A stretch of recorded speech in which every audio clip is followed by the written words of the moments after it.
Zabaruduzazizata, zabaruduzabotao, zibariduzazibazizazizao, zabariduzata, zatataza, zutzuzazizatazazizao.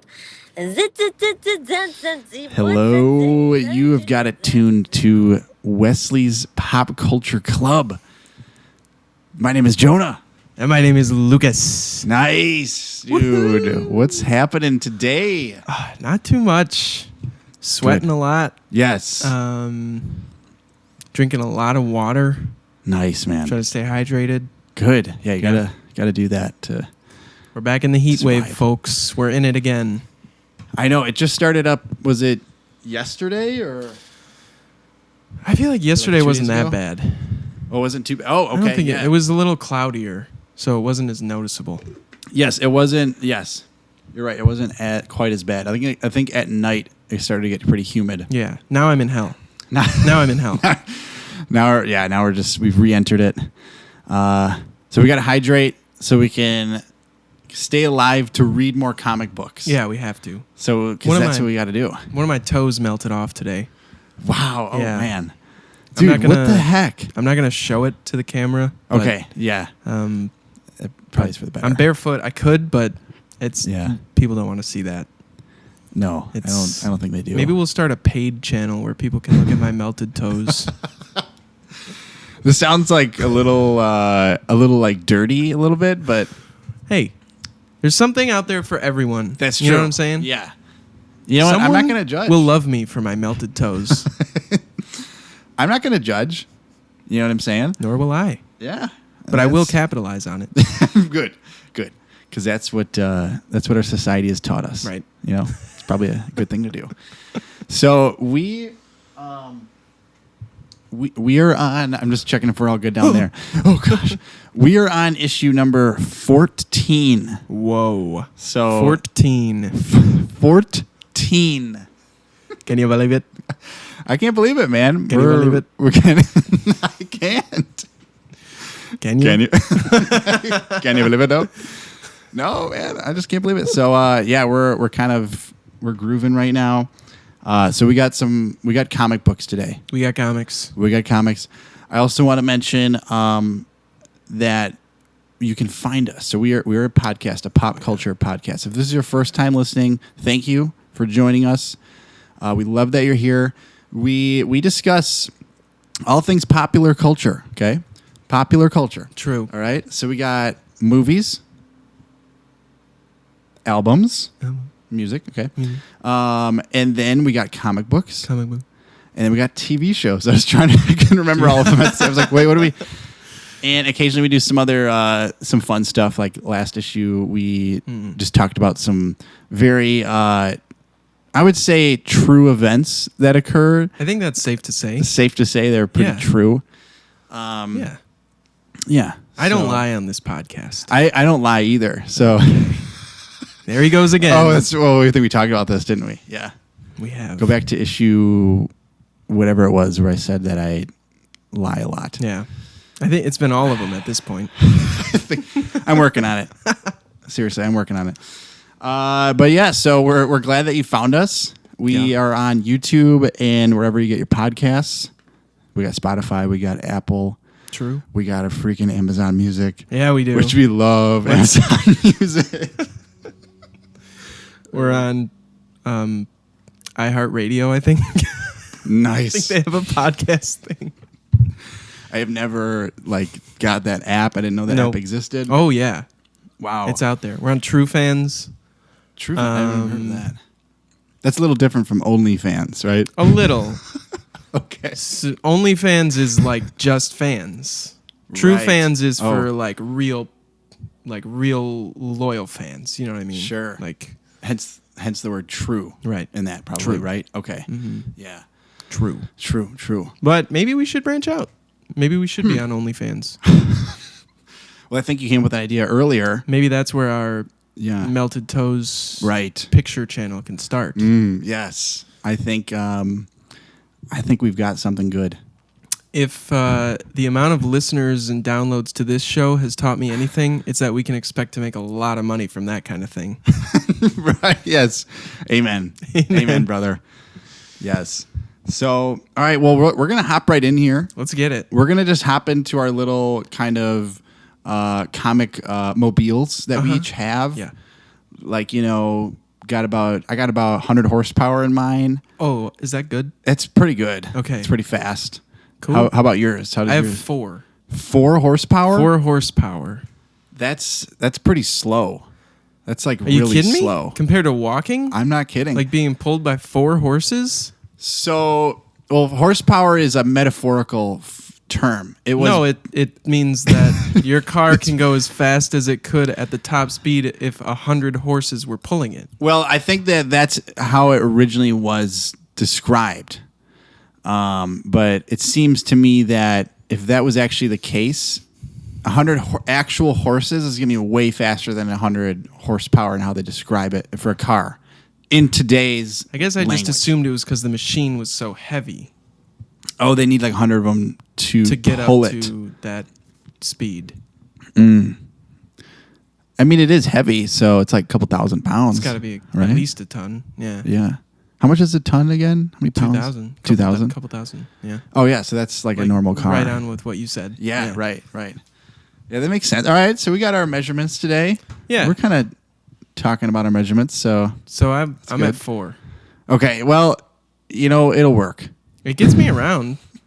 Okay. Well, It's the comic mobile. I use it to get to and from the comic store, and that's it. oh, yeah, you yeah. know? And then sometimes like in here. But Right. it's really dangerous. How like large is your mobile? Like lengthwise? Give or take Yeah. 500 years. Oh, So it fits wow. in this room pretty well. The problem is getting it in here through the doorway. Okay, yeah. I haven't seen it around at all. Where do you got it parked? Oh, it folds up. Oh, okay. Wow. Yeah. That's pretty But slick. when you get it outside this door, it always opens back up. So that's why it's hard to get it back in. I can't fold it up and bring it through here normally. Yeah. It's it's a bug. I don't know. That's a situation you got on your hands. Yeah. There. I wish you luck with that. I've been dealing with it my whole life. Have you really? Yep. Wow. My whole life. I mean, All 14 years. jeez. Well,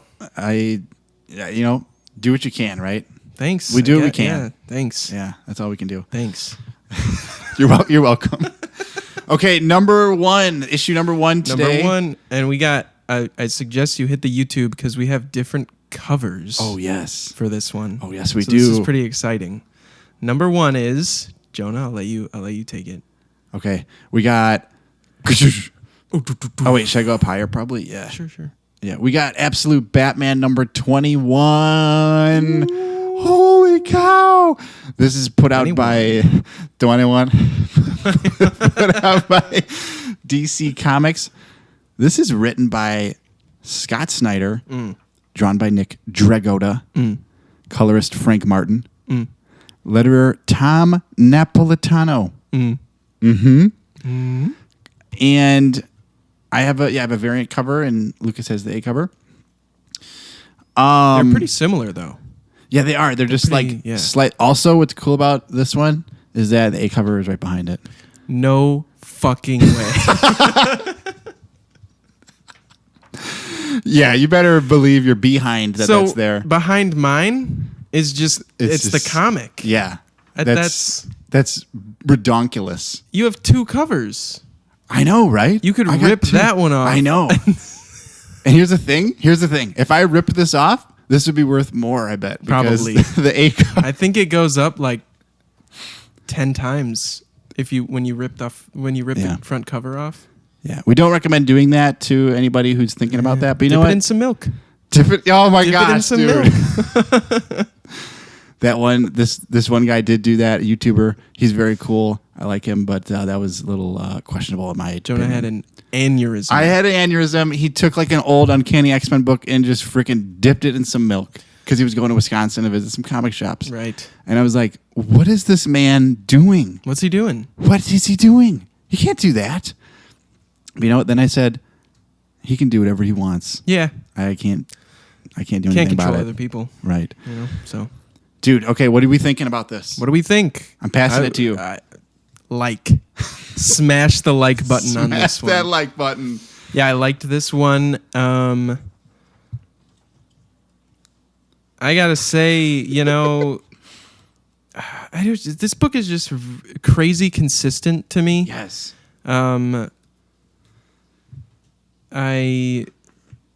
It starts with, Batman fighting the Robins. There's some really cool Batman tech in this issue. He's got like road spikes that come out from his wings, like his tendrils, and then later on he gets saved by Harley Quinn, who is using like bat drones. That was sick. Yeah. That was just sick. So it's cool to see that, because obviously the Robins are very tech oriented, in the way that they do things. So yeah, I just there's some action. We get some check-ins on Bruce's friends. Bruce and Jack Grimm meet for the first time, which we were talking about earlier, and I was like, how is that possible that we've made it 21 issues deep and this is the first time? But it is. But alas. The one thing about this issue, which is part 3 in the Straw Man arc, is no Straw Man. I don't think he's in it. That is weird. Yeah, you're right. Weird. No Scarecrow. But there's enough other shit going on here that it's not to its detriment, I don't think. Yeah. I think there would be maybe too much happening if they also tried to find a way to put him in this one. I would agree with that. Yeah, I think the main big bad is Jack Grimm in this issue. And, dude, that freaking last page, or is it the second to last page and the last page? Yeah. Are just redonkulous. Redonkulous. But I really like to use that word. I don't use it enough. Oh, please. Okay, yeah. I think you should work it in more. I might, yeah. Okay. We'll see what happens. Right. Yeah. Cool. Okay. But yeah, no, that little panel, or that panel where he's like, I'm not afraid of you, and he's like slowly turning to the Joker, and he's like, boom. And then he falls off. They're like up super tall on this like skyscraper that they're working on, because Bruce is in construction. And he's just like they're both out on this ledge with no safety gear, and it's like, that's probably not the smartest thing to do. Probably not. But yeah, then he falls off, but then the Joker catches him. And going into that last page, which we kind of talked about, basically the Joker's like, he's like, I choose when you die, pretty much. Yeah. And I'm like, oh my gosh. And it kind of it cuts to Arkham again. And it's like the transmutation and plasticity department. And you just see this like Batman being formed from the ground, and there's all these hands like forming it. And who did you say that you thought that character was?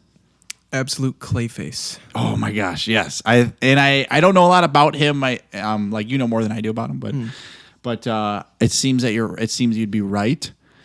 And that's just going to be awesome. I'm so looking forward to that. It's going to be crazy. I feel like it's enough with, we've already got Scarecrow in here, so who knows what the hell's real and what's not. Now we've got Clayface coming in, who can literally change into whomever, Yeah, I remember you talking about that. So it's just going to be a whole mind game going forward, I feel like. And I'm here for it. Yeah, that is going to be interesting to see if he's, somebody else. I'm ready to be paranoid and confused reading this comic. I'm going to be honest. Every time that I pick up this book, now we were just talking before we recorded that for both of us, this book is like, it was like a grower. It kind of grew on us, specifically after the Bane arc, or like during the Bane arc. Yeah. And I will say, every time I see this in my stack, I know it's going to be quality. But I have to like put up a little like cautious, like, I know there's gonna be some sort of shock factor. There's gonna be something crazy, probably a little like harsher, and I have to kind of like prep myself. Put up kind of that mental wall. Exactly. So like, I know every issue there's gonna be something crazy that happens. Absolutely. Absolute Batmanly. Batmanly. I Yeah. also wanted to mention, like the first. So I think it's actually page 2 and 3, where they like. They show you like the title and everybody's names, and it's like a 2-page cover spread of Batman. Like when I read that, I said something audibly out loud. I don't remember what it was, but I was like, "Oh my god!" Like I was like, "Let's go!" So the Nick Dragotta's art is like so cool. So cool. I started to read like a little article on it's like Comics Beat website. They're like an awesome comics journalism, and actually, it wasn't Comics Beat. I'm sorry. It was Sketched, which is another comics journalism site. And he was interviewing or has an article on Nick Dragotta and how like he talks about how Nick Dragotta was like made for this book in this moment, and like there's quotes from other people he's worked with. Like I know you've read a book. I think it was at East. East of West. East of West is both Dragotta and Martin. Yes. Same art team. That's pretty sick. Yeah. And like, so they had Jonathan Hickman on there, and he was saying how like anything that Dragotta does is, oh man, it was like, it's like very intentional and very high quality. And I can't remember exactly what the quote was, but just like a lot of cool praise from other like creators of Nick Dragotta. And it seems that he's kind of like coming up to like a peak with this right now. Yeah. Like I just saw another YouTuber that I like. They were at San Diego Comic-Con and they said the line for him, I don't know if it was day 1 or day 0, was like wrapping around part of the floor. It was like he couldn't even get in it. So it's pretty cool. I believe it. Yeah. This is some quality work. So overall, this was a win for you? Yeah, overall, this was a win for me. I think like you said, it definitely touches on a lot of stuff. There's like a lot packed in here. Like you got that flashback with Gordon, and then you have his funeral. The fight with the Robins was pretty sick. When you mentioned the tech, that made me think that was a cool point, because I think that's also what differentiates this Absolute arc from like not like just the mainline continuity.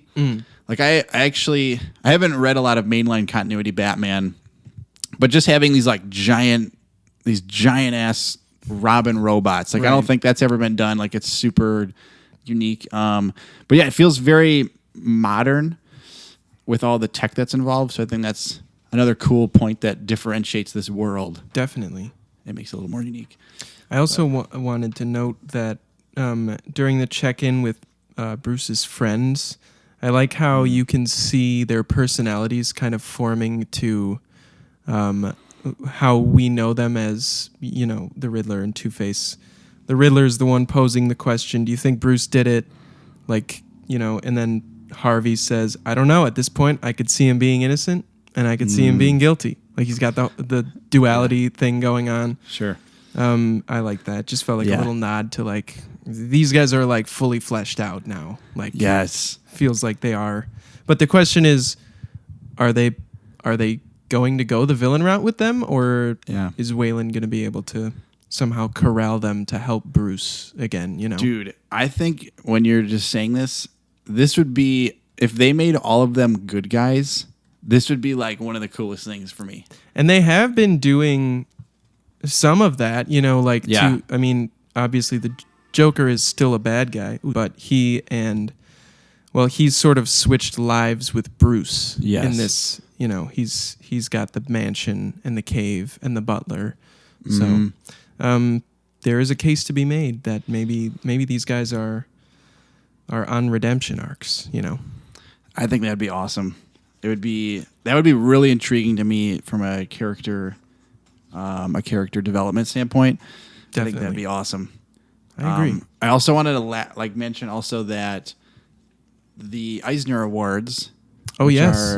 So that's like the comic books Oscars, they kind of bill it.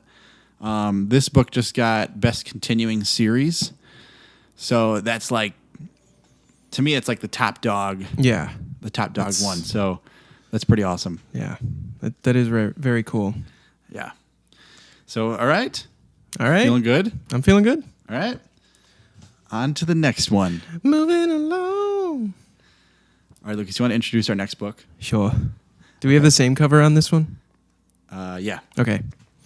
All right. Next up, we got issue number 1 of Avengers Armageddon. Whoa. Wowza. It's finally here.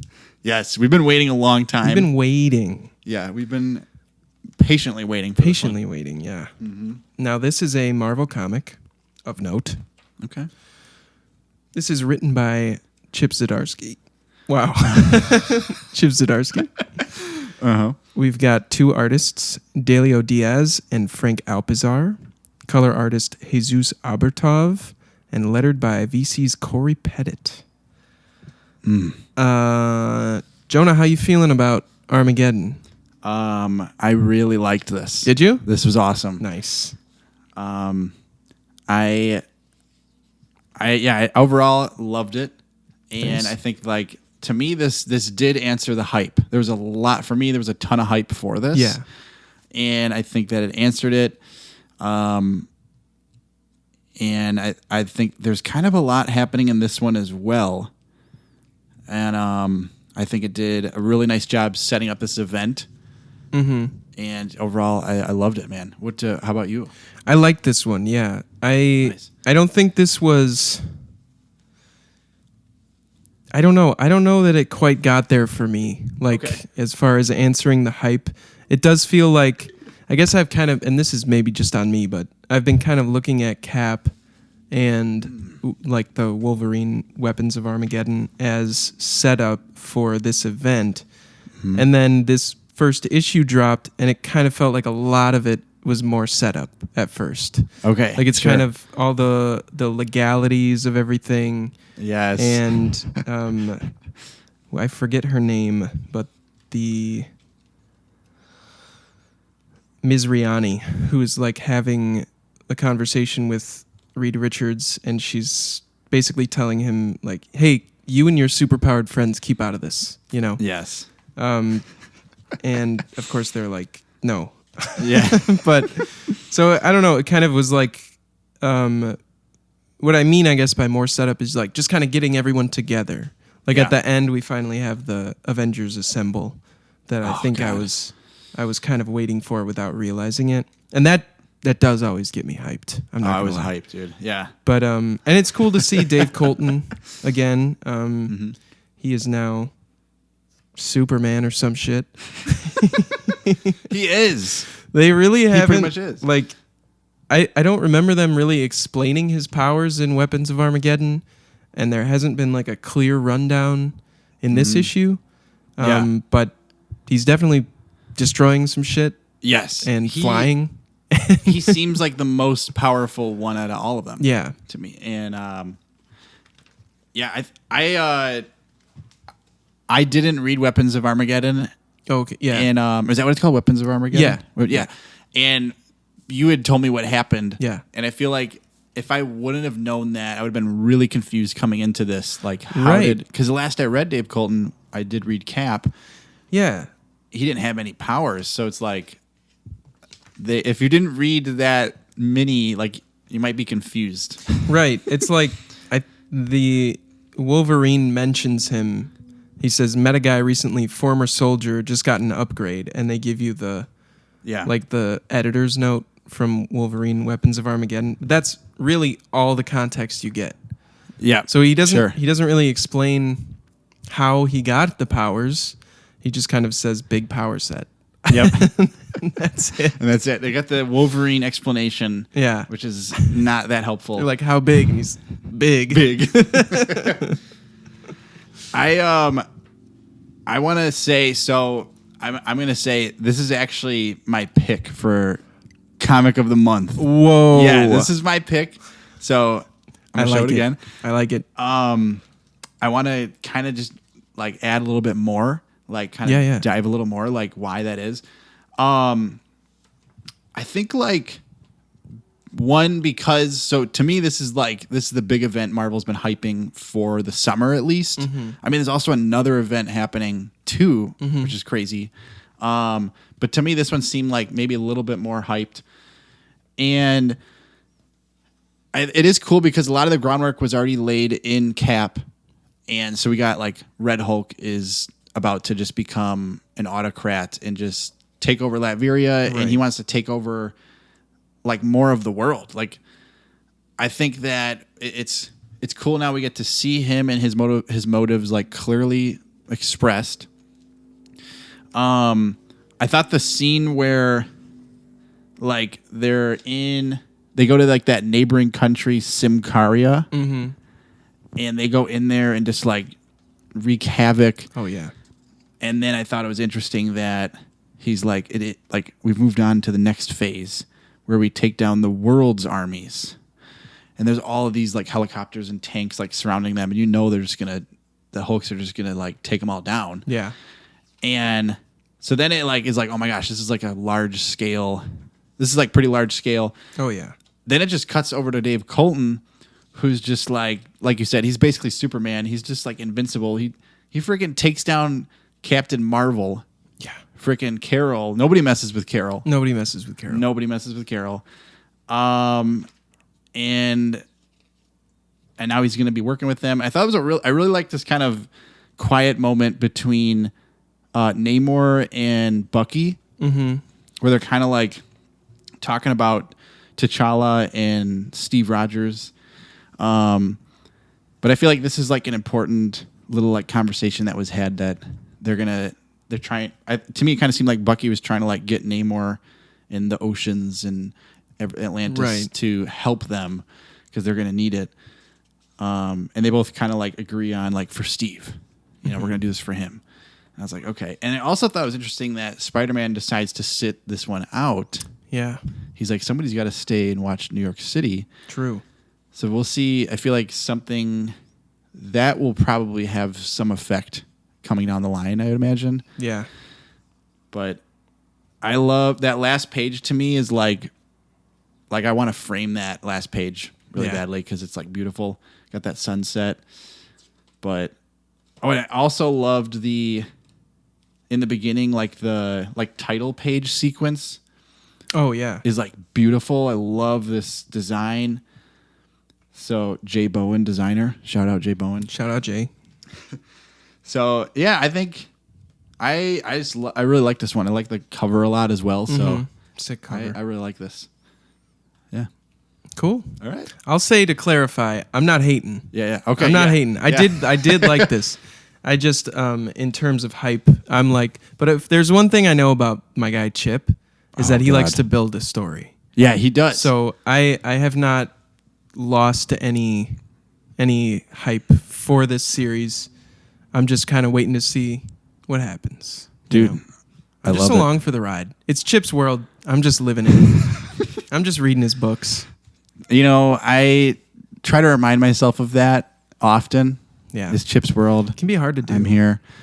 I will say that for me, I've read a decent chunk of Chip now. Chunk of Chip. I read my favorite flavor. Chunk of Chip. Oh yes. I read like for his Daredevil run. I like the first omnibus. I read that, and I think we've discussed this. It does seem that he does a lot. Like he can be kind of dialogue heavy. Yeah. If I were to say something, maybe I didn't like absolutely love. It's dialogue heavy, and there's a lot of setup. Yeah. It's kind of what I've seen, but yeah, like you said, the build up is like I'm usually quite shocked with the stuff that he does. Right. And it's like, oh, this is exciting. So. And I do feel like the payoff is pretty much always worth the ride. So totes, dude. I am excited to see where that one goes. Same. All right. You wanna intro this one? All right. Yeah. Okay. So we got up next. We have Infernal Hulk number 8. That's right. Whoo. That's right. This is done by Marvel Comics, written by our man Philip Kennedy Johnson. BKJ. He's the man. Artist Adam Gorham, color artist Matthew Wilson, letterer VC's Corey Pettit. Again, I think he was can't get away from that guy. On the last one. Yeah. Lucas, what are your thoughts on this one here? I like this one. Oh, okay. Yeah, I feel like we we have been kind of wanting a little more plot progression from this book. It seems like maybe prior to this one, the past 3 or 4 issues have been kind of like team of people goes up against Infernal Hulk. Infernal Hulk kicks their ass. End of issue. That's true, yes. And it looks That's great. true. Like the art is always so good. Yeah. I think in this one we start maybe to get the beginnings of a glimpse of a plan that the heroes have, Yes, I agree with this. Yes. Which I kind of like. You've got Hulk doing his thing. He's planting people as seeds for an army, which It's a bad hombre. he's maybe one of the worst hombres. I think he's right now on our current stack. I think he's the worst one. I think he's probably the worst hombre. Yeah. He's caused a lot of destruction. Yes. You've got. So we find out in this issue, Bruce is apparently immune to Gamma now, after being separated from Hulk.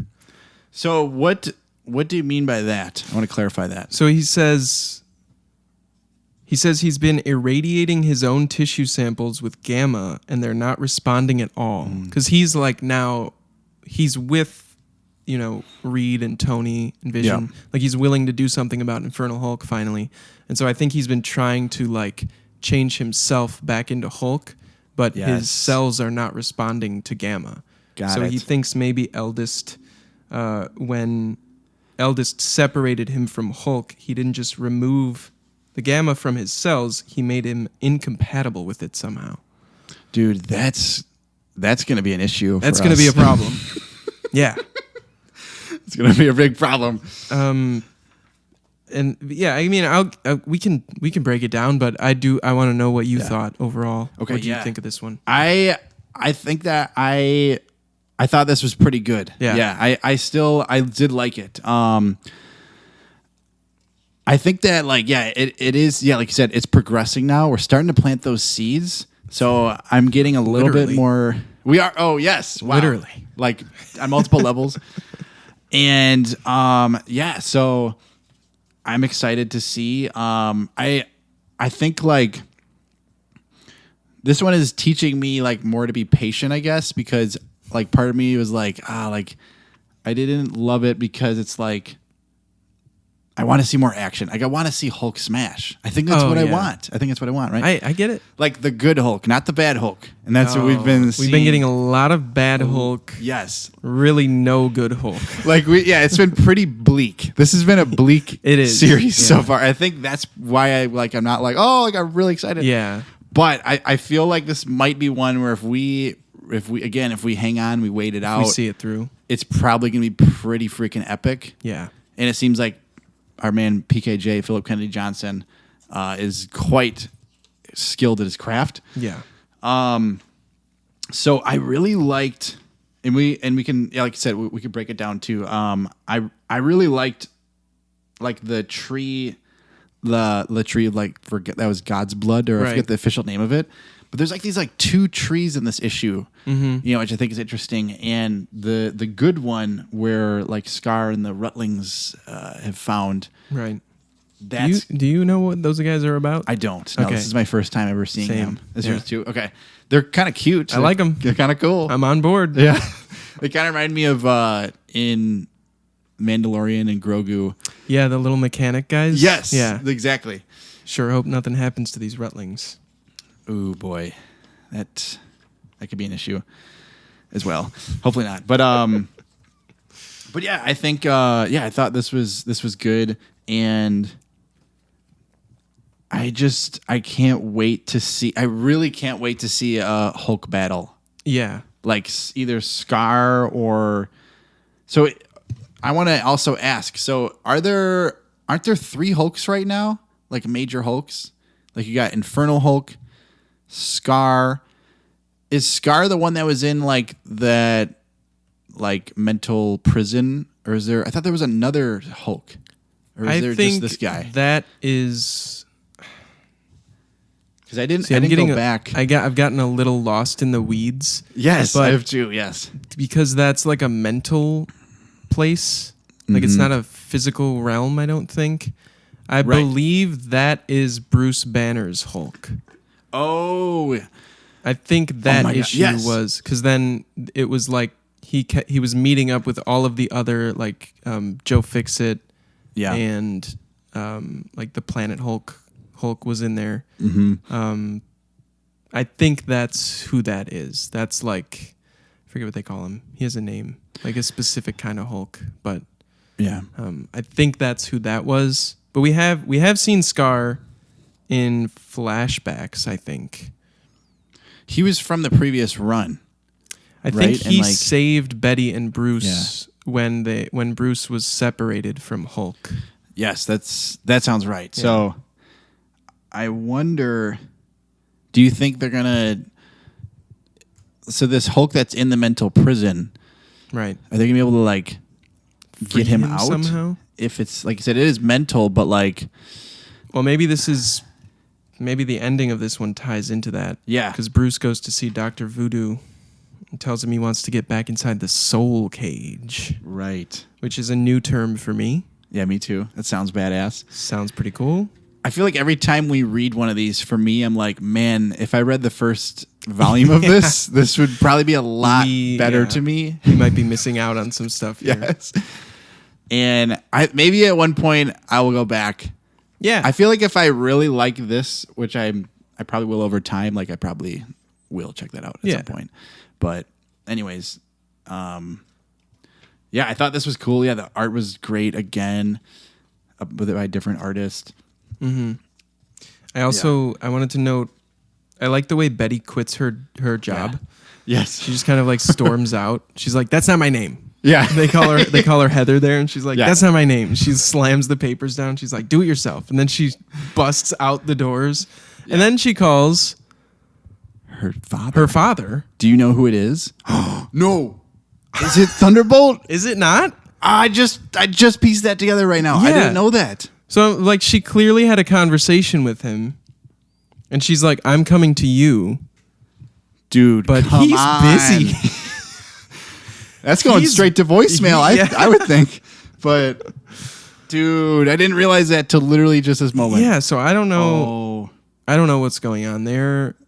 that's bad. Yeah.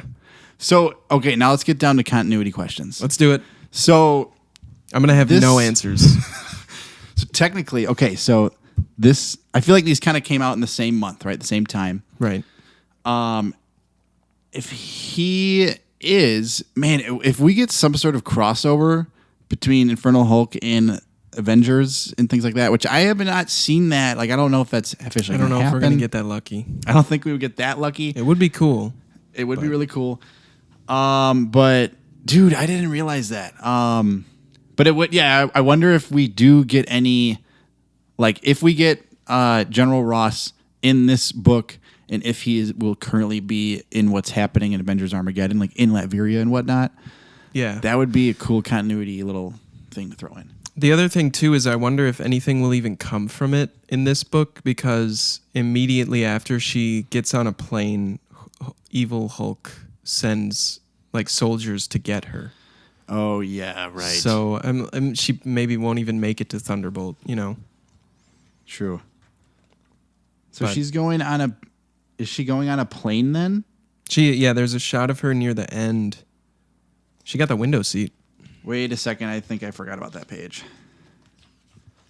Okay. It's like the second to last. Oh, yeah. It's when he's like, we have to acquire... Yeah. Okay, yeah. Thank you. We have to reacquire Banner's mate. Yeah. Brutal. Come on, guy. Dude, I can't wait. Be a little more sensitive. Yeah. She's been through a lot. She's been through maybe more than anybody in this book. Yes, dude. I can't wait to see one of the Hulks beat the crap out of Infernal Hulk. Yeah. Whenever that happens, hopefully if it does. He got to go. He's got to get out of there. He got to go. That dude's crazy. Okay. All right. Next up, we have a Lucas curveball. Oh, okay. A little curve action. And I'm going to present this as my pick of the month. Whoa. Yeah. All right. We got Bleeding Hearts number 6. Come on now. Come on now. Come on. Now, this is a DC Vertigo publication. And helming this vehicle, we got Dennis Camp at the keys doing the writing. Stipan Morian doing the art. Matt Hollingsworth doing the coloring.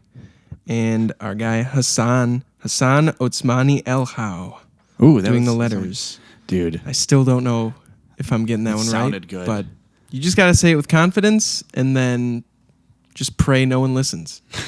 So I've been enjoying this series overall. This is kind of the end of the first arc. Nice. So issue number 6, it's been definitely building up to something. There's been like an event coming up in this book, like a zombie event kind of thing, that we've been waiting for the past couple issues, and it finally happens in this issue, and everything just comes to an explosive head in this thing, and it's insane. It's emotional. It's action-packed. It's so good. This is a 5 stars for me. Whoa! And I am kind of a Dennis Camp simp, you know. I love him. You're in the camp. I'm in the camp, right? Like, let's get it right now. I honestly, like, this one has been, like, I've really been enjoying Assorted Crisis events. I'm not entirely caught up. Best new series at the Eisners. Yeah. Right. And Absolute Martian Manhunter, which also won a few. That took Eisners. like the most wins I saw. Yeah. Crazy. Those have been like my 2 favorites, probably what I have read of Assorted Crisis events, and I did finish Absolute Martian Manhunter, and that was fantastic consistently. Nice. This one took me by surprise because it's been it's been good. It's been really good so far, but this issue, it's phenomenal. Wow. So now everything is kind of up in the air for our main characters here, so I'm excited to see where the next arc leads them to. Wow. And that's all I got. You got me pretty pumped just talking about that, dude. So good. Wow. So good. Awesome, man. All right.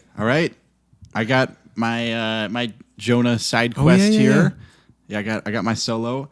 I got The Amazing Spider-Man number 30. You may have heard of him before. Number 30? Number 30. Oh. Yeah.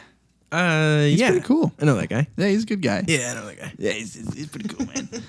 This is from Marvel Comics, as you know. And where's my page? Written by Joe Kelly. Guest artist Pete Woods. Letterer VC's Joe Caramagna.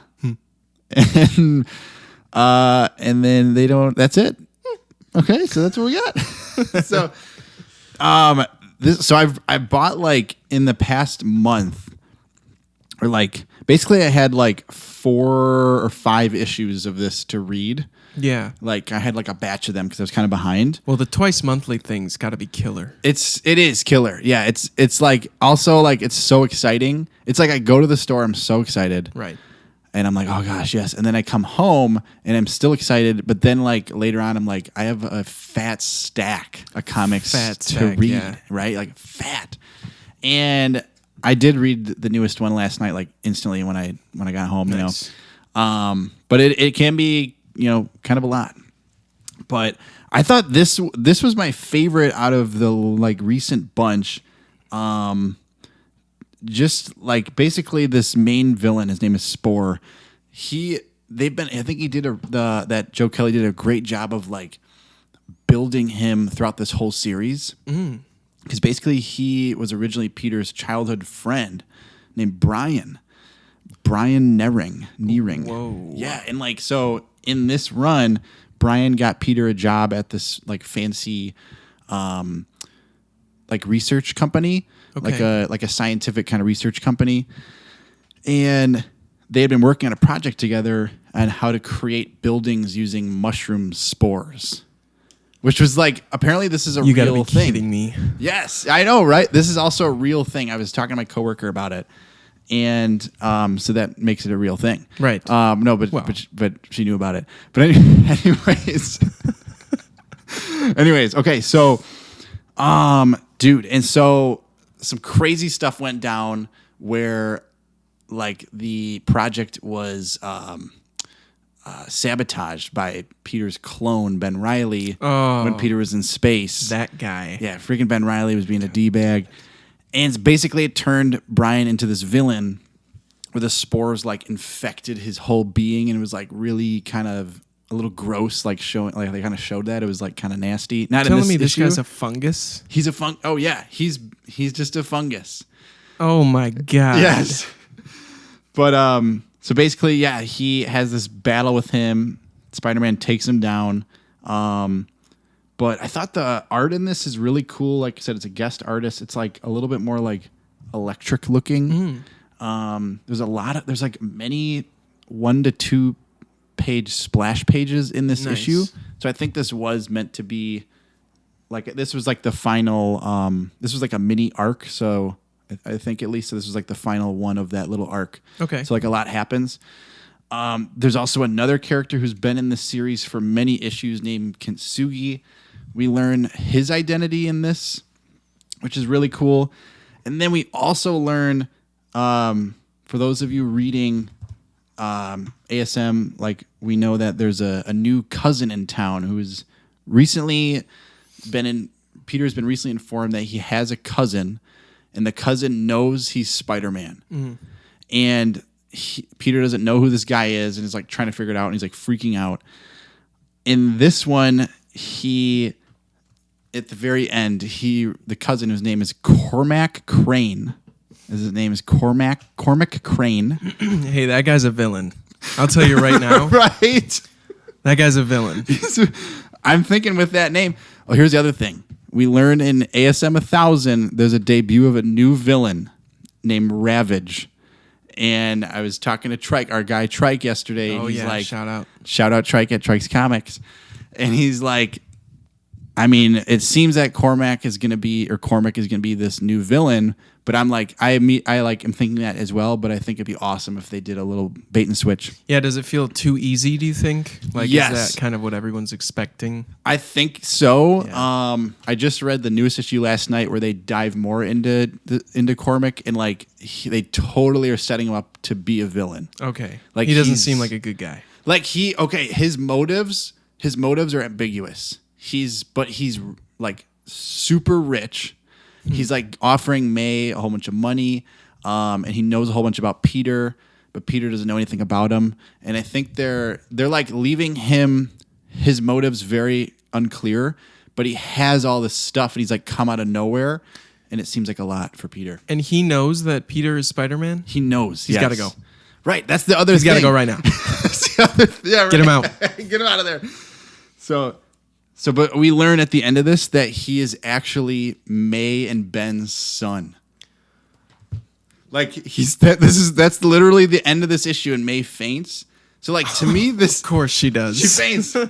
So to me this issue is like, how much stuff can you pack into this? And they like tied up like storylines throughout the whole run. Wow. So I thought this was a fantastic issue. Awesome. It was awesome. Wow. But yeah. All right, very cool. I'm excited. I love hearing about ASM through you. Dude. Like Yes, I man. should probably read it at some point, but I kind of like just getting the lowdown. You get the Jonah version. Yeah. Very succinct. Oh, thank you, man. Yeah, I try to be succinct. Yeah, it's a good time. I'm really excited for 1000 to come out. Yeah. Just because I'm like a collector nerd, and like there's some sick covers coming out, so it's gonna be awesome. Oh yeah. Hell yeah. All right. Okay, man. Next up. Next? Should I do this one? Yeah. Okay. This is you. Next up, we got the Mortal Thor number 11. Oh, come on. That's right, folks. We're doing it, and I am caught up. Dude, that was quick. I can join the conversation on the Mortal Thor now. When did you get caught up completely? Like, when were you reading all this stuff? Like 2 weeks ago. Okay, I just blew through the rest of them. I had read like the first 4, and I had the rest of them. Like, I've been pulling them for a while. Oh, I just have been, behind, so it wasn't like high on the list. And then I got caught up on all my other stuff. And I was like, you know what I'm going to do first? The Mortal Thor. Yes. Because I know I know you want to talk about it here. I want to be in on the conversation. On the tea. So here we are. Dude, we're spilling tea. I'm grateful that you're here. We're in this same boat right here in the same camp. We're in it. Let's hit it. This is another Marvel comic, and this one is brought to us by Al Ewing as writer. Oh, yeah, it is. Yeah, that's right. Yes, sir. We have a new artist here on this issue, Jesus Saiz, doing the colors, Matt Milla, and lettering, VC's Joe Sabino, and of course, we flashed the cover. Shout out to Alex Ross. The guy turns in unbelievable work every month on whatever he's doing. I feel like as an artist lover, it really feels like he's just in his own category. Yeah. He's just unbelievable. The stuff he's doing is unbelievable. Yeah. It's beautiful. So cool. Yeah, it's amazing. It looks phenomenal. Yeah. Jonah, what'd you think about Mortal Thor 11? Absolutely love this. Woo! This is a banger. This story, Al Ewing is consistently dropping little. I kind of said this before. Every issue, he's dropping at least one thing that seems important. It's intriguing to me as a reader. It's touching on something in the past. It's also cool that this series is like number 2 within this whole it's not. I think he's again he's gonna be doing 3 Thor series. This is number 2 that we're on. Right. He's touching on stuff that happened in the first series. Do we know what that third one is going to be called? No, I don't know anything about it. I don't know anything. Because it seems like you've got Immortal Thor, you got Mortal Thor. Those are your 2 options, right? Sure. Maybe it'll be in between Thor. In the in between Thor. The in between Thor. Yeah. That's I don't know if that gets me riled up quite as much. Oh my God! What about Undead Thor? Oh shit! A zombie Thor. I'm in for that. I'm in. I'm not putting anything past this guy. Dude, are you kidding me? This dude is legit like. Am I serious? Are you joking me? You gotta be joking me, dude. What did you think about this? I really liked this one.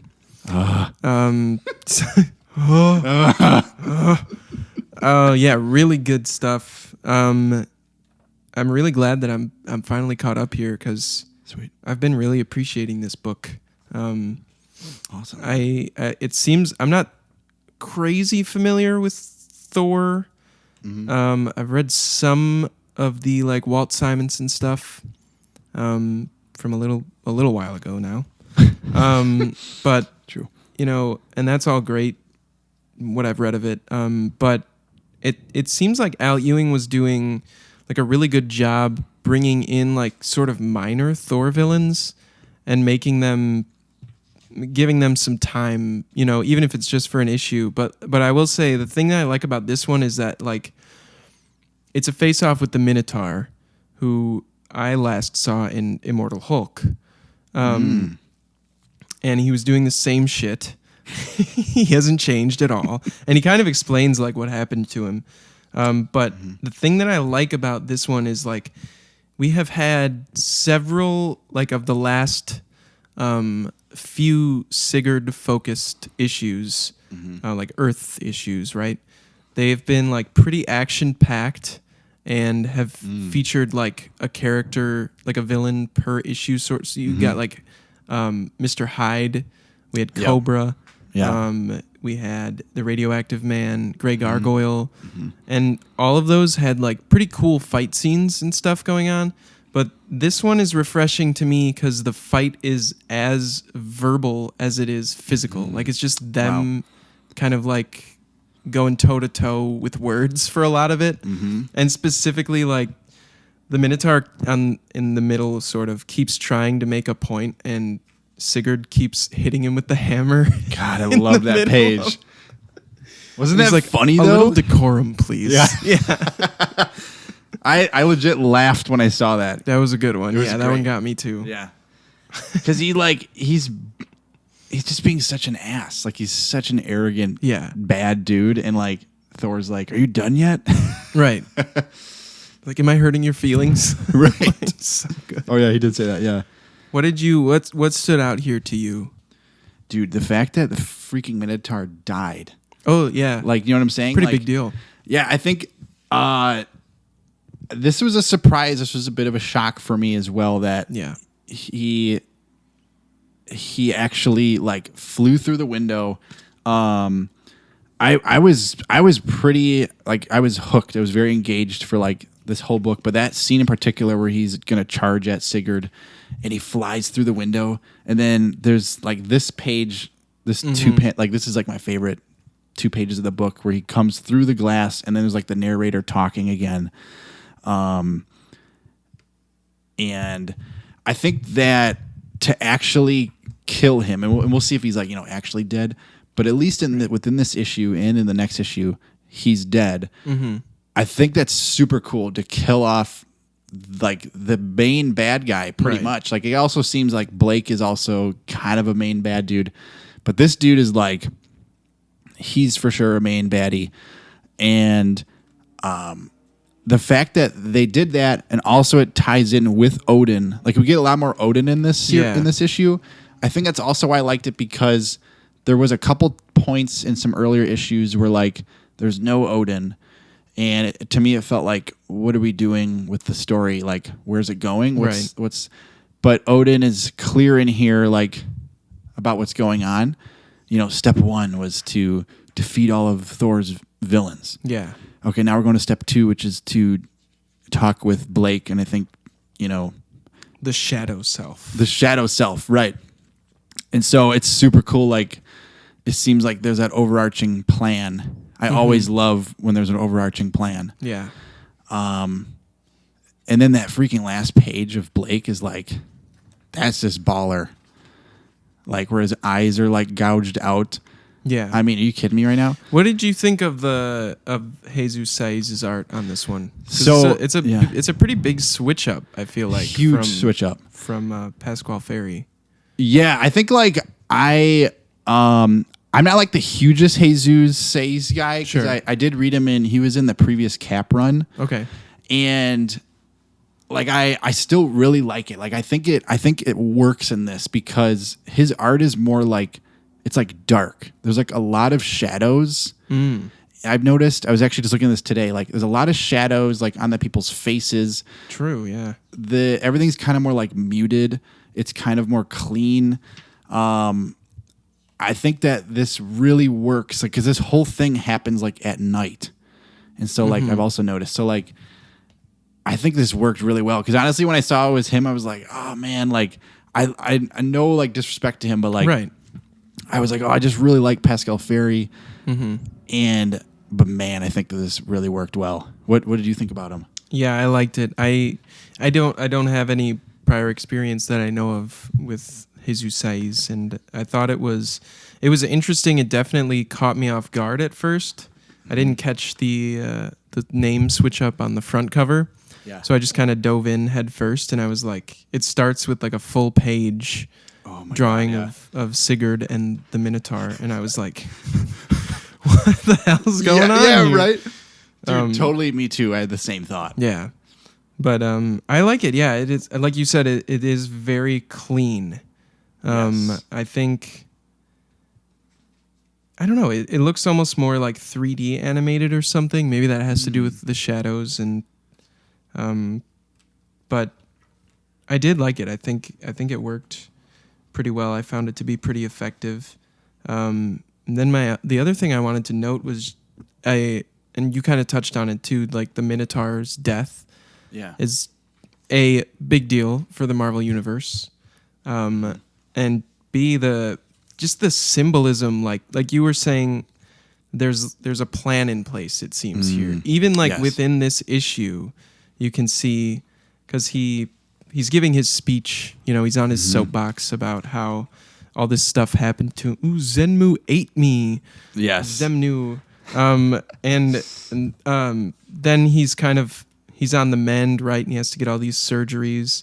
And then he goes pretty much back to how he was, you know, and he says, like, Roxanne barely stumbled. And he says, if I fall from grace, the world will always catch me.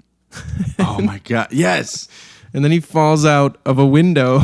Right. And I mean, he did get caught. But well, dude, I I love that you brought that up.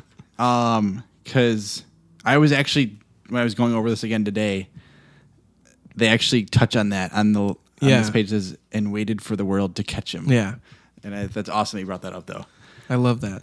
How genius is that for Al Ewing or whoever to think of that? Yeah. Like, that's just like very thoughtful storytelling, kind of next level. I loved it. Yeah. I loved it too. All right.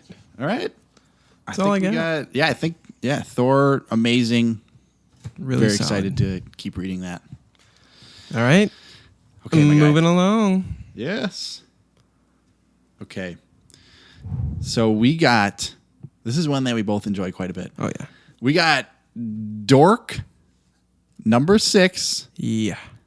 And this is through Image Comics.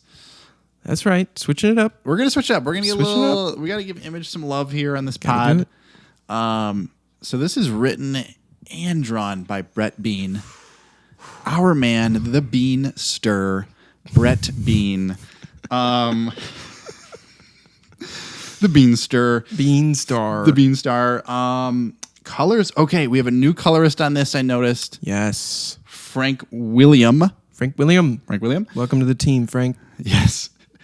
And lettering, logo, and design by Nate Picos. All right, Lucas, my guy, what did you think of this? Man, banger. This was another one that we've kind of talked about, looking forward to the plot kicking off a bit more, Yes. Oh, yeah. Tons of that in here. So much lore. Yes. So much plot happening. Mm-hmm. Overall, this was one of my favorite pulls of this month. Yeah. Oh my gosh. What about you? Dude, yeah, same exact. I pretty much same thoughts. Like I had thought that, again, the last couple of issues, maybe not, plot wasn't advancing. This one was like everything and more that I could have hoped for. Like, wowza. Dude, the lore, amazing. I'll kind of dive in. I thought it was so cool. So we start and he's from the previous issue, he's trapped in this crystal that the Bone Witch put him in. Right. And, which I'm realizing if you haven't read that sentence probably sounded pretty funny, but is what it is. Out of context dork, Right. We'll put it in context for you though. Yeah, we try to do our best. But yeah, so he's with this metaphysical being, Fate. Yeah. And they're going through these really cool kind of universal philosophical questions and discussions. And some really funny stuff. Yes. About his parents, doing it. Yeah. To make him. And dude, one thing I want to step back and say about this book, this is probably the funniest comic book that I've read. Yeah. Because a lot of times comics that I read they're not that funny, but this legit has stuff that makes me laugh. Yeah. And this issue, I'm just looking at this page and hot sex is bolded. Yeah. Let's just go. It's amazing because and maybe we've talked about this before, but I feel like the stakes are pretty high, but also it's not so much that it's taking itself so seriously. Oh, wow, it's not it doesn't become something too dark or I don't know, just not. It's very loose. It's just fun. Dude. But I'm still invested. Dude, yeah. I think that's a great way to package this book. I totally agree with that. It's fun. It's a good balance. Yeah. I really liked some of the stuff that Fate and Dork talk about. To me, the kind of the kicker for me was they're talking about fate and are you in control of your destiny? Are you not? And so Fate's so which came first, your actions or your fate? And Dork's decisions lead to your destiny, so nothing is sealed in fate. And he's there it is. And I was wow, that's pretty sweet. Yeah. What did you think of that sequence with him and Fate? Yeah, I wrote down fate is what you make it. That's nice. That one hit very hard. It's you can spend all this time thinking about, what you're meant to do or what you're not meant to do, but in reality, like, you got to choose. It's your decisions that'll make your fate, I like it because he's clearly caught up on, like, is this prophecy thing real, Yeah. And fate is kind of like, listen, don't worry about all that. You've already chosen, like, just go out there and do it. Like, that's amazing kind of thing, it was very, like, uplifting. I also really like how Fate looks. Isn't he kind of cute? Kind of cute. You know who he reminded me of? No Face? Yes. Yeah. From, which movie is that again? Spirited Away. Yes. Yeah. Me too. That's exactly the immediate thing that I thought. Nice. Dude. Probably a little inspo there. Probably is. I also wanted to note, so later on he gets out of the crystal. Yes. That first panel of him out of the crystal goes unbelievably hard. Yes, it does. I mean, it's like you said with this book, it can go all these emotions. Yeah. It goes everywhere. Yeah. It does. That one was like so badass. I would love to get that like framed. Yeah. It's freaking sick. Yeah. Yeah, I like, there's some, I think there might be a cat doing some shit out there. I really like we learn a lot about his parents, we get some backstory on how he came into the world, maybe a little too much. And then fucking Gloinspear comes back. I did not see that coming. I did not see that coming either. Also, I don't know if we got a chance to talk about 5 on here. Dude, we didn't. But the reveal that the Bone Witch is Gloinspear's wife, right, was pretty wild. Yes. That one definitely caught me by surprise. So anyways, basically she gave him a potion to kill Dork with that would not have actually killed him. It would have unleashed his rage, and then he would have begun fulfilling the prophecy, basically. Mm-hmm. But Dork unwittingly used it on Gloinspear, and it just took off half of his face and made him really pissed off. So now we've got Gloinspear back, and there's a really cool... Gloinspear's like trying to kill all of them because he knows that his wife betrayed him. There's this really cool thing where the Bone Witch like sacrifices herself and is going to buy them some time by like sticking back. And as he is about to kill her, she makes this gigantic fist come out of the earth. And she says, "I'm the Bone Witch, bitch." That one got me. Dude, me too. I read this last night and I was like, yes. I think this page sealed it for me. It's like this book being one of my favorite. Yeah. This issue right here being one of my favorite issues. So good.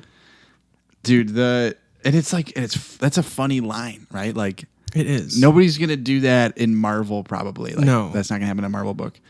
So good. I have to ask, what do you think about the twist at the end here that Gloinspear is Dork's father? Yeah, that's another huge twist.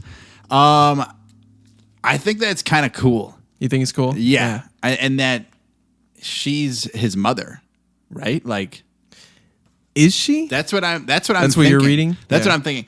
It's not said, but I did go there. I was that's like, what so I wait, thought. Does that make her, or did he like remarry? Right. And she never says it. And we'll see. Right. We'll see where that goes. What did you think about that? I have a thing with these kinds of reveals. Yes. That I just I think if they can find, and it'll be a time will tell kind of thing, Yeah. If they can find a way to like work it into the plot, like the story and how it affects overall, I think it could be effective. But otherwise, it's like, it just reminds me of, and honestly, this one might have gotten me a little bit more because I just read another comic where this same thing happened with like 2 separate characters in one issue. And I was like, okay, guys. It just reminds me of like when Star Wars, like in The Rise of Skywalker, and they're like, Rey is actually Palpatine's granddaughter. And I'm like, we just don't need, I don't know. I feel like it's like the most low effort twist that there can be. And I'm not saying I don't necessarily like it here. I just think it kind of remains to be seen. But I do a part of the cynic in me. Anytime there's like a family reveal, I'm like, no. Like, sure. No, but I got you. I'm interested to see what comes of this. And I do think overall this issue is just crazy good. Crazy good. Yeah. I would give this a 5 out of 5. Banger. So many good things. I think that with that, to touch on the family point, like what made me think of was like, it kind of feels that the world is a little small almost because we don't really know a lot of these characters. Yeah. True. Right. And we're 6 issues in. So if we know that he's his father, it kind of seems that like, I don't know, maybe it'll be like not a super long series overall. I did hear though that he's got at least 20, like he's got 20 issues. Let's go. Like beat it out, Okay. So, but I don't know anything like beyond or whatever, but anyways, I thought it was okay. Like I was like cool with it. Yeah. But yeah, I think that I also really liked, this is the first time that I remember at least. So he, at the last panel, he's like Dorcas falling out of the sky onto the map. Yeah. Like the actual map. Oh, yeah. Which I think is funny. And I think it's cool that they're like, because I had read somewhere that like somebody, one of the comments on like Comic Geeks or something was like, oh, I kind of wish they would use the map a little bit more. Well, I was going to say they mention places within the book, and I haven't seen one that has corresponded with the map. Until, I agree with that, and until this issue, I know she mentions the scar, which I was like, oh my gosh, that's actually there. They do talk about the scar a lot. Yeah. But yeah, I've never, the specific locations, like, I don't think we've heard of any of them. No, like I don't think so. Right, and yeah, like you said, other characters that have mentioned things are like other places that aren't on there. So, yeah. But yeah, I think it's cool that they actually use the map, and it's like okay, cool. Like there's a little like lore building and continuity building. No, definitely. I think like also this ending is kind of nuts, like because he's just fallen out of the sky. Yeah, and the witch. She's like, where does she? Okay, she like gets blasted in the other direction, so it's like we don't know if she's gonna be able to like help him. She's kind of like low on her powers right now, so like I mean, hopefully he makes it. Not looking too good, right? So we'll have to see. Issue 7, and this. I was gonna say this cover is probably my favorite cover. Of the month. So yeah, this cover is amazing. Sick cover. Yeah, it's beautiful. Looks great. Yeah. Shout out BB. Shout out BB. All right, y'all. We have one more comic to cover today. Oh man. You know that we're wait, you can do this one, yeah. Okay. I think I did the last one, yeah. As usual, we gotta close with our guy, Captain America. Now this is issue number 12. Come on. This one kicks off the Hell's Angel story. This is part 1 of Hell's Angel. Little duality there. A little bit. So as with Armageddon, we got Chip writing this one. Chip Zdarsky, artist Valerio Schiti, color artist Romulo Fajardo Jr., and our guy on the letters, VC's Joe Caramagna. Let's get He's it, the Joe. guy. Let's just go right now, He's all over. Joe. He's a busy guy. He is. He was on at least one other one today. At least, yeah. At Him and Corey Pettit are man making the rounds. Just get it, guys. Get it. Jonah. Deep sigh. What did you think of this? Dude, this was great. Yeah. I'll be honest. I started it. I was like, okay, I'm pumped. It kind of started to lose me a little bit in the middle. There's kind of a lot of dialogue. Sure. And I was kind of like, oh man. And then we get those internal Cap thoughts. Steve Rogers, Lord, I need more of that in my skull because that's some good mojo. And then that freaking last page. The last page sealed the deal for myself. It's a crazy last page. Crazy last page. I was like, I kind of had a little roller coaster of emotions on this, but I put the book down and I was like, this is amazing. Yeah. I love it. Nice. What about you, man? I like this one. I think it's a good start to this arc for sure. I'm excited. I'm excited to see Chip get a little weird here. Yes, it is. Because, primarily he's been dealing with, lately, I should say, the stuff that I've been reading of his has been pretty street level, grounded, Mm-hmm. So getting to see Hell and Mephisto and demons, really cool. I really liked the fly demon. Yes, who's like buzzing around Steve, and he's like, hee hee, oh my. That was pretty funny. He's a little guy. Yeah, he's a little guy. But yeah, I mean, Captain America in Hell, It's a cool idea. I don't know if that's been done before. Like, I'm not a Cap. I will say I'm not a Cap. Like, I don't know. I haven't read a lot of them. Well, yet. this is volume 14, so there's a lot. Yeah. There's as many volumes of Cap as there are issues of this show now. Wow. Yeah. Holy cow. So that would take you a while to get through. Yeah, that would take you quite a bit. It would take a while. It would also be 783 singular issues. Is that? Oh yeah. Is that where we're at? Number. Wow. Yeah. So that's good luck. That's a lot. Yeah. Good luck. Good luck. Yeah. So yeah, we find out sort of why he's here. It's Doom has figured out during his time as Sorcerer Supreme how to bind his silver cord, shout out King Gizzard, to Cap's soul. What is that then? Is that like a silver cord like from something else? It's I think it's like a philosophical term, I think. Oh, okay. He describes it as the invisible thread that connects one's body and soul. That's right. I forgot about that. The definition's right there. So he bound. Yeah, that's straight from right Doom. There. So he binds this to Cap, and then when Cap entered his coma state, I guess Doom reeled him in, so to speak. That's what he says. That makes sense.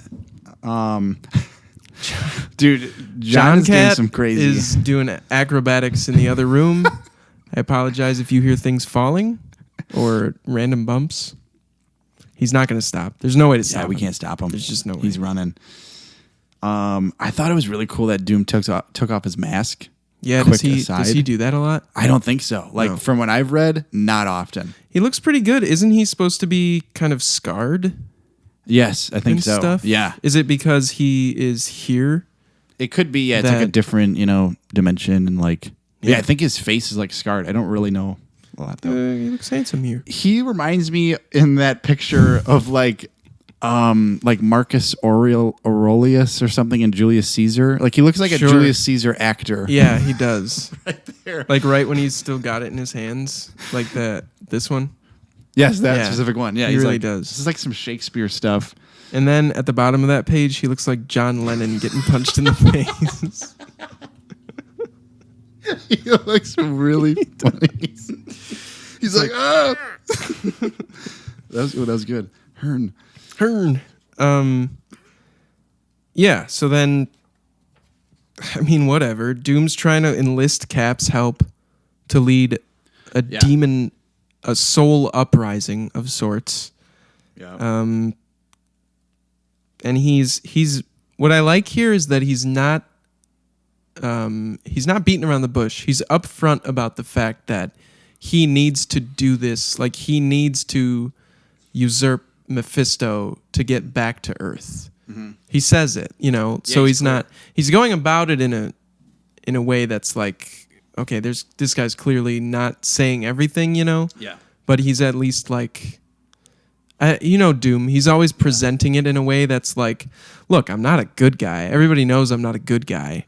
Yes. But here's my plan, and then he's probably got like 30 other things going on at the same time. So true. Yeah. He's got like Yeah, way more other plans happening. Yeah, that are definite ulterior motives, I'm Yes. sure.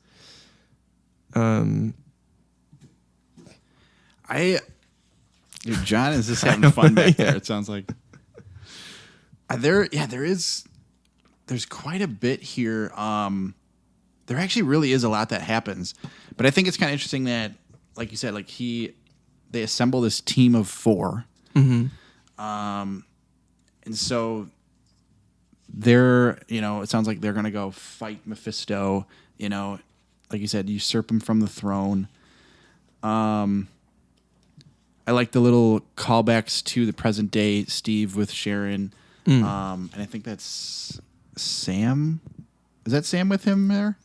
I don't remember. In the hospital? Yeah, I think it is Sam Yeah, Wilson I with believe him. so. Because then he comes. Oh, that's kind of cool because then he goes in Avengers Armageddon with Bucky. That's kind of cool, like some continuity. But so that's kind of cool. And then what was I gonna get at? So we got like the team of 4. The one part for me that I really liked was go up to the mic. That I really liked was there's like a part where Steve is like, he's like, I'm in hell. People are like, oh, isn't this what hell is? Like torture, pain, suffering for all time. But it's not who I am. And that's like his interior thought and internal monologue. And I really like, it seems like almost every issue we get one little like kind of kernel of wisdom of Cap. It's an inspirational quote, which is what keeps me coming back. Definitely. You know what I'm saying? I do want to also touch on that last page with Red Skull. Yeah. Like, come on. Like, I feel like Red Skull, I'll say this. I did read, so one of my earliest comic books was Winter Soldier. Oh, yeah. Captain America Winter Soldier, the trade paperback. It still ranks as my favorite comic book. That's it. Of all time. Numero uno. It's number 1. Like Wow. specifically that trade, it's like issues like roughly 1 through 13. Okay. Or like 14. It's so cool. And Red Skull is the main bad in that. And I feel like he's such an OG villain. Like, for sure. You know, like for Cap. Yeah. So to bring him in there, I think I heard an interview with Chip. This was a little while back where he's talking about bringing Red Skull in, and he was just like, I can't not. He's like, I know he's used a lot, and I know he's his main bad guy, but I can't. He's such a badass villain, and I totally agree. He's like the complete antithesis. Yeah. Of Steve. Absolutely. And so that's why I think it makes it very compelling. The fact that he's down there with Mephisto and this freaking praying mantis looking dude is pretty cool. What the hell's that guy's deal? I don't know who that guy is. I'm really excited to see some battle between all these guys. Yeah. But yeah, what did you think about that kind of last part with Mephisto and Red Skull? I thought it was cool. Yeah, I was not expecting Red Skull to be on the other side of that page. Same. But I do like that Mephisto's like, go find these guys for me. Yeah. Just go get them. Yeah. And don't kill them. Just bring them here, so Right. I can torture them forever. Like, it's pretty hard. But yeah. I think aside from the very end page with Red Skull, which was really cool, I think the part where like Cap comes through as the title character of this book, the part where he comes through the most is like after he talks with Doom, like Doom sort of propositions him with the uprising at first, and he tells him to go to hell, which is funny. Yes. And then he's like walking around, just kind of exploring, and he comes upon this guy, Terry, who is one of the 4 in their group. And he's being tortured, just endlessly, right? And by this guy, Azraphone, who's pretty scary looking. Yes. And Cap frees Terry because he doesn't know him. He just sees something happening that's wrong, right? And he says like, I don't like bullies or something. Yep. Which is very Cap. And then after talking with Terry and like seeing what he has been through, Cap has this like inner monologue where he's like, I got shit going on up there on Earth. Like, Ross is going haywire in Latveria. I need to stay focused. And then like he cuts himself off in mid-thought. And he's like, these people need help. He's like, I'm going to do it. I'm going to lead an uprising in hell. Dude, wow. That's an amazing, find. I love that. That's funny. I'm like, that's Cap. It's he sees people who need help. He's going to do it. So are you saying that like he originally was thinking about Ross and these people in Latveria, but he's like, F that, I'm helping this dude in hell right now. Is that what you're saying? Yeah, he says, because Doom shows up again after he meets Terry and says, neither of us can stand by and watch this level of unnecessary suffering. And Steve, in his, in the caption says, you need to focus, damn it. Focus on getting out of hell, to save Latveria, to stop Ross, and then it cuts off, and then he picks up in dialogue and says, you're right, these people need help. Nice. So he's like, you know what? That'll wait. Yep. The Armageddon boys got it. Yes. The Avengers will deal with that. I'm gonna fuck shit up down here. Yes, dude. That's wow. I love that. That's very clear motives. Yeah. Dude, no, I appreciate doing this with you because it clarifies. Oh, I get. It clarifies it for me when you're saying these things. I get the same from you. Like that, yeah. It's like we've always said, we would be doing this anyway. We would be, yeah. But we would be. We have the technology to put it out there, and people continue to listen to it. Yeah. I don't know why, but thanks. Yeah, I mean, we'll take it. We'll take it. This one came in a little long, but what are you gonna do? It's just how it happens. What are you gonna do, man? It's how it happens. We were really excited. We're pumped. We're reading good stuff.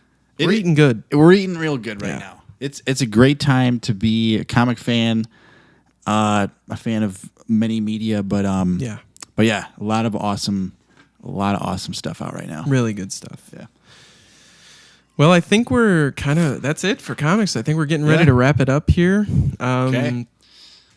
We took a little a break last week to do our we had an extra Friday this month, and we wanted to get more caught up on comics, so we waited till the last Friday to do this one. Yes. Next week, we're talking Odyssey. Oh, come on, dude. There's too much good stuff out. Too much. It's an overload. It's just, man, it's a lot. And maybe we'll talk about some other movies we've watched. Okay. In the meantime. Maybe. Perhaps. You'll have to tune in to find out, though. Right? But this is all we got for you today.